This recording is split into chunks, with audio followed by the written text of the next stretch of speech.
তুমি যাও আমার স্বাদের সৃষ্টির বুকে বিষয় বিশ্বের বাণী হাতে ধর্মকে সংহার করতে কৃষ্ণকে সংসার সাজাতে দেখা যাবে করি এই অভিযানে কে জেতে আর কে হারে।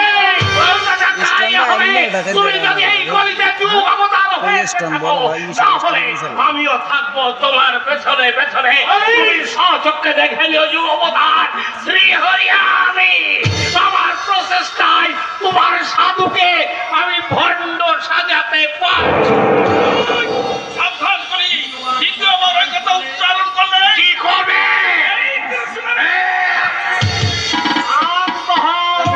শান্ত হও মনে বিশ্ববাণী সামান্য মুশরিক বাণীতে লিখাই করো সব ভালো। আর তুমিও শোনো করি স্বভাবগত দোষে দেবতারা যতই তোমাকে নির্যাতন পরিচয় বহন করো না কেন, দেবতারা যতই তোমাকে ঘৃণা করুক না কেন, ভক্তের মনোবাস গ্রহণ করতে আমি তোমাকে বানাবো সর্বযুগ শ্রেষ্ঠ।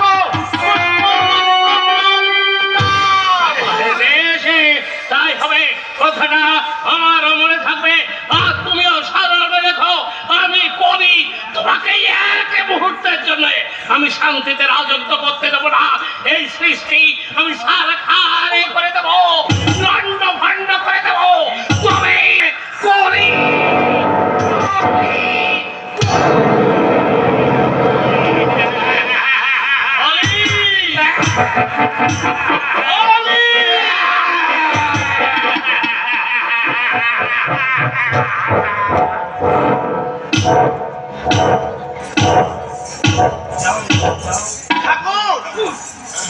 যাও নারদ, যাও ভোলানাথ, পূর্ববঙ্গের ফরিদপুর জেলায় সাবলাডাঙ্গা গ্রামে সেখানে মাতা অন্নপূর্ণা পিতা দশমন্ত বিরাজ করছেন। তার আশেপাশে গিয়ে তোমরা সবাই জন্মগ্রহণ করে রূপায়িত করে তোলো আমার অভিনব লীলা সাজে। নিশ্চয়ই যাব প্রভু, নিশ্চয়ই যাব, নইলে যাবা তিনি সত্য অঙ্গীকার মিথ্যা হয়ে যাবে। আজকে একদিন ওই ক্ষীরদের সাগরের কূলে মহাবীর রাম ভক্ত হনুমানের কাছে আমি প্রতিজ্ঞা করেছিলাম বলির সন্ধ্যায় আবার দেখা হবে তোমার সঙ্গে আমার। আজ বোধহয় সেই সুপতি রাখো তো তুমিও যাচ্ছ, তোমার এই হনুমা যাচ্ছে, তোমার সংহতি সবই মিলিয়ে যাবে ঠাকুর।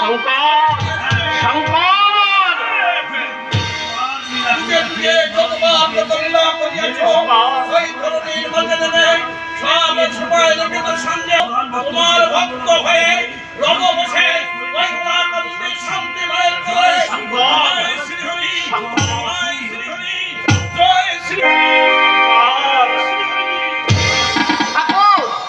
আর তুমিও ছুটে যাও নারদ। এবার সদল বলে নামতে হবে ওই মঠের বুকে, তা না হলে ঘোর কলিকাল অত্যাচার থেকে এই ধরাকে আর পাপমুক্ত করা যাবে না। তাই তুমিও ছুটে যাও ওই মঠের বাড়িতে। আমায় আশীর্বাদ করুন ঠাকুর, ওই মঠের বাড়িতে গিয়ে আমি যেন মায়ায় অন্ধ হয়ে এই চরণ যুগল ভুলে না যাই। নারদ যাও, নারদ যাও, যাও নারদ।